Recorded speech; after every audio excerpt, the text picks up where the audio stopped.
So hi, my name is Thomas Schafter, working at Sage Bionetwork, and today I will present the organization of the results of the First EHR DREAM challenge, titled Patient Mortality Prediction. So this challenge was organized by the University of Washington, who provided the EHR data, and Sage Bionetwork, who provided the expertise in terms of infrastructure to process the EHR models that you have received. This challenge was also supported by the National Center for Data to Health and NCATS, who provided server to evaluate the performance of models. So the vision that we have is to develop an ecosystem for unbiased assessment of clinical models on EHR data. So the idea is for researchers who develop their model to be able to submit it once, and then the ecosystem would automatically send this model to different data sites over the US, where the model would be evaluated independently. And then the results of the model on each data set from these data sites would be collected and then returned to the participants. So the question that we asked in this challenge was, given all the electronic health record of a patient, try to predict whether this patient is going to pass away within 6 months after the last available exam. So here you have a representation of the model submitted for evaluation. And what this model took as input is a collection of EHR data, so electronic health record for a given patient. And then what we ask is the algorithms to output a number between 0 and 1. 1 being that meaning that the algorithm is sure that the person is going to pass away within 6 months after the last exam, and 0 meaning that the person will not die. So in this challenge, we used 10 years worth of data. So that's EHR data collected between 2009 and 2019. This represents 1.3 million of patients with at least one visit. And just to give you a few numbers, so this captures 5 million drug exposures, 10 million observation, 48 million condition, and 221 million measurements. And so this data that we provided as input to the EHR models were formatted according to the OMOP common data model. So for the need of this challenge, we developed an IT infrastructure, which we called model to data approach. So in this infrastructure, you have a developer who is developing locally a model, potentially using private EHR data. In the case of this challenge, we provided a synthetic data set that does not include meaningful information, but was providing to the developer an example of the format of the data that we were using in this infrastructure. And so the developer would build the model locally, and then he would submit this model to Synapse, that is a platform developed by Sage Bionetwork. And we use this platform to host the documentation of the challenge. So it's documentation about the data format, how to prepare a submission, and how to send it.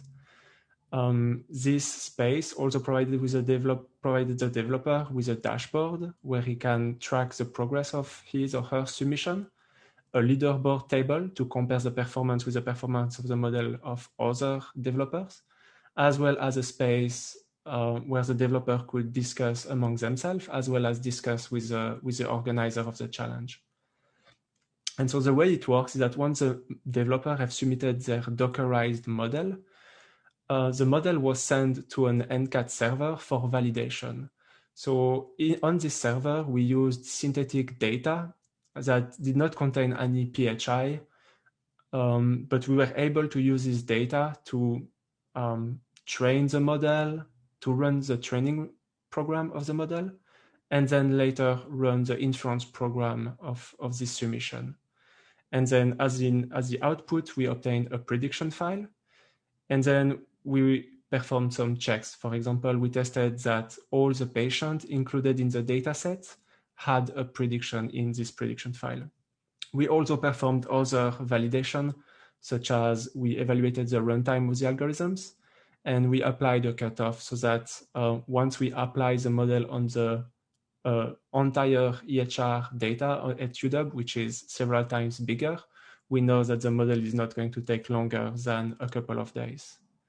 And so because we were using here synthetic data with no PHI, in this case, we were free to return to the participant any log file or output files, so that in the event of an error, the developer can troubleshoot his model.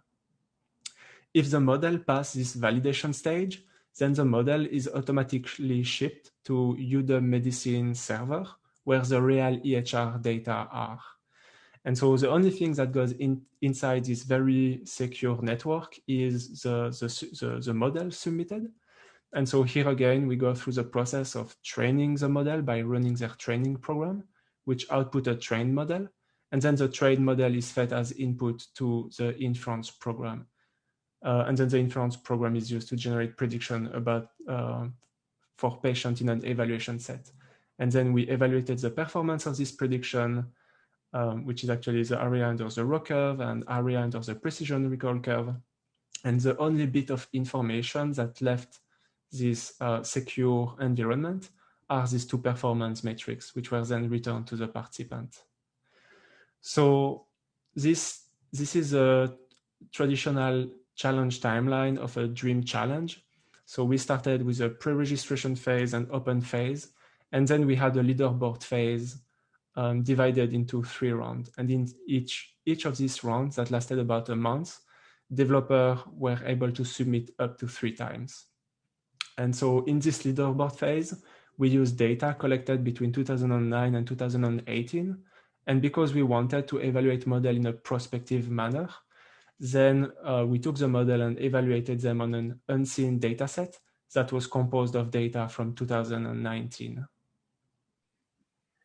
Thank you, Tomas. My name is Tim Bergquist, and I'm a PhD candidate at the University of Washington and a research scientist at Sage Bionetworks, and I'll be presenting the results of these challenges. So as Tomas mentioned, there were 2 rounds, the leaderboard phase and the validation phase, in which we allowed participants to build models on our electronic health record data at UW. So participants were allowed a grand total of 11 valid model runs, or valid model training and evaluation. And so these are the final results for the leaderboard phase.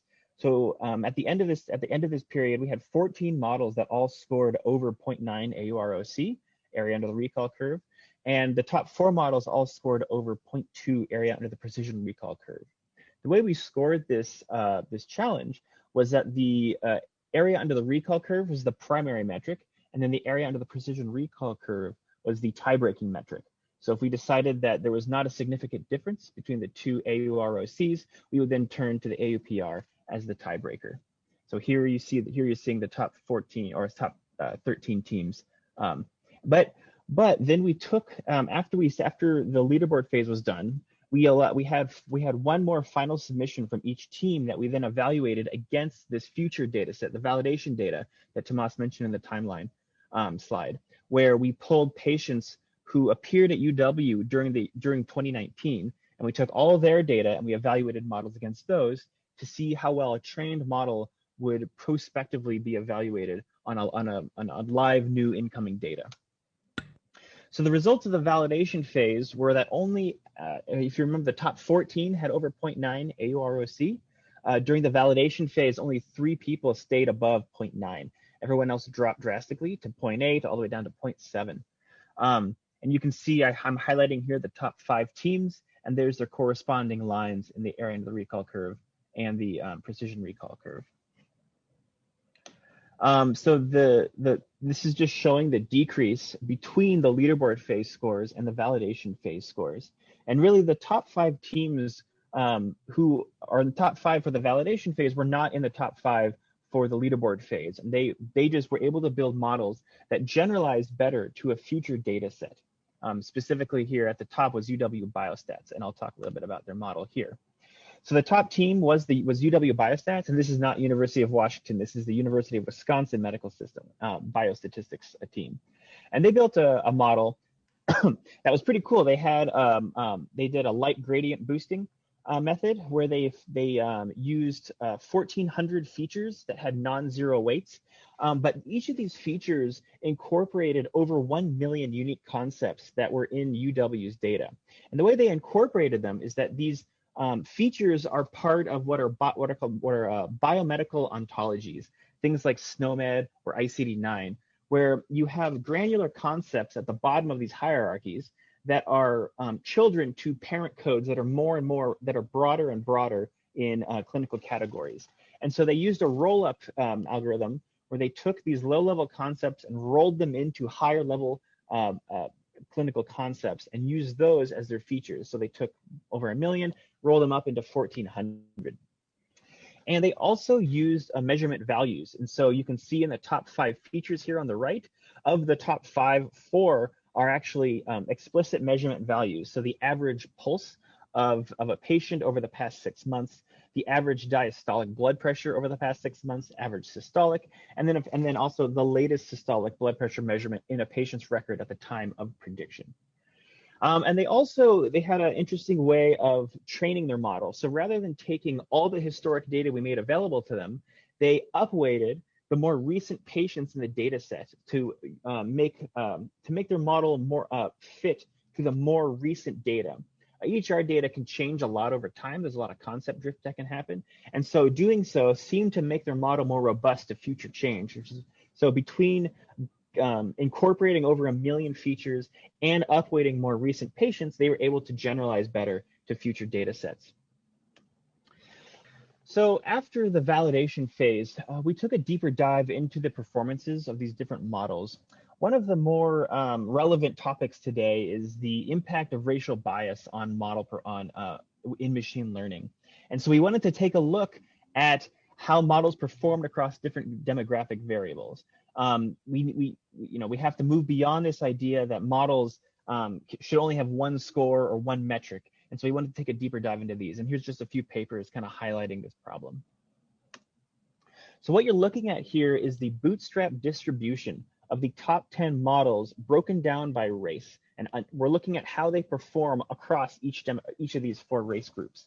So we looked at white, Asians, blacks, and other. And so what you can see is across the board, models perform, there's a lot of evidence that models perform better on the Asian population than on the other groups of patients.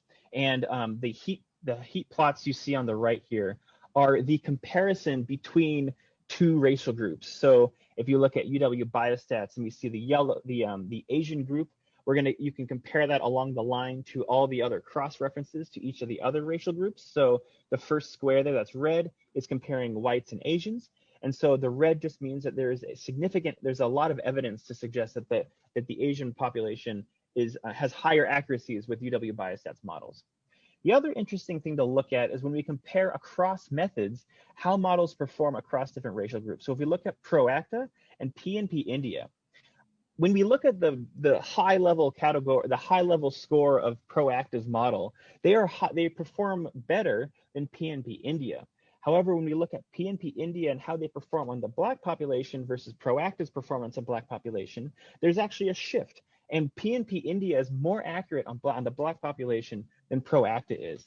And this is super interesting because these are trained on the same data and they're evaluated on the same data. And yet we're seeing this shift across the board. So yeah, we have to be considering these sort of things as we're building clinical prediction models, and especially as we implement them and have them output predictions to doctors, we need to be thinking about this sort of thing. The other thing I want to bring attention to is we asked participants to make predictions from their last visit. And we wanted to see if the type of last visit had different accuracies. So we looked at whether the last visit was an outpatient visit, meaning a patient went into the clinic and did not stay overnight, whether a patient was an inpatient visit, whether they went in and stayed overnight, or whether they went to the emergency room. And there's wide variations in accuracies across these different clinical contexts. And we just need to be thinking about, for future DREAM challenges, we need to ask more context-dependent questions, because if we look at, say, Ultraman God's model, he performs really, really well on inpatient visits, better than anyone else outside of the top 2 teams, but very poorly on outpatient and emergency room visits, and other models do better on those. So we need to be thinking about asking more clinically or contextually dependent clinical prediction models. So in conclusion, the model to data approach allows intelligent feature engineering and model development while keeping private data private and secret. Models can vary in their performance across sensitive demographic variables, and we need to be keeping that in account as we evaluate these models and implement them into clinical practice. And future EHR DREAM challenges should focus on context-dependent questions, keeping in mind where they'll be used within a clinical workflow. And also we should be focusing on clinically actionable questions, things that doctors can actually, where the predictions are actually actionable for physicians to prescribe treatments on. And I also want to pitch the EHR DREAM Challenge COVID-19. We've taken this model to data approach using UW's electronic health record data, and we've spun off a few more interesting prediction questions that we're asking around COVID-19. So check out that link, and thank you so much for your attention, and we can take your questions now.